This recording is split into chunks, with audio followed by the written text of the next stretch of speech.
लोगों को लगता है चाय बेचना छोटा काम है। वो MBA चाय वाला करोड़ों रुपए कमा रहे हैं जस्ट चाय बेच के।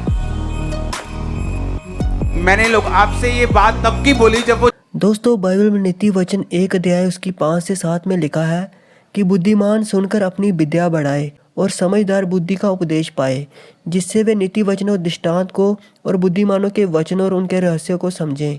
यहोवा का भय मानना बुद्धि का मूल है। बुद्धि और शिक्षा को मूल ही लोग तुच्छ जानते हैं। दोस्तों, एक मसीह विश्वासी के पास परमेश्वर के वचनों का ज्ञान और बुद्धि का होना बहुत ही ज़रूरी है, जिसको प्राप्त करने के लिए बाइबल को पवित्र आत्मा की अगुवाई में पढ़ना, स्पिरिचुअल मेंटर्स द्वारा वचनों में दी गई शिक्षाओं को सुनना और समझना, साथ ही परमेश्वर के साथ एक मजबूत रिलेशन का होना और परमेश्वर का भय मानना भी बहुत ही ज़रूरी है, क्योंकि परमेश्वर ही हैं जो एक अज्ञानी को ज्ञानी और मूर्ख को बुद्धिमान बनाने की सामर्थ्य रखते हैं। इसलिए जो इंसान परमेश्वर की बातों पर मन लगाता है और परमेश्वर से बुद्धि को प्राप्त करता है, वह अपनी आत्मिक उन्नति करता जाता है।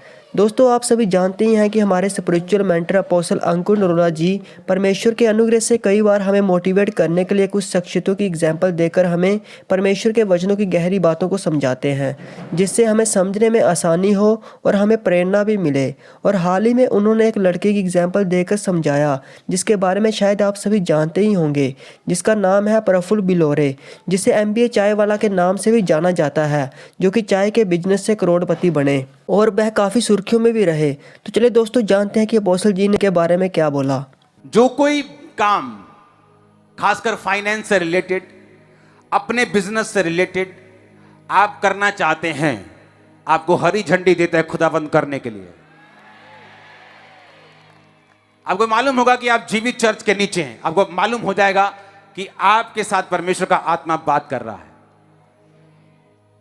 आपको नेक्स्ट लेवल पे जाना है, जो आप कर रहे हैं उसके मास्टर बनना है।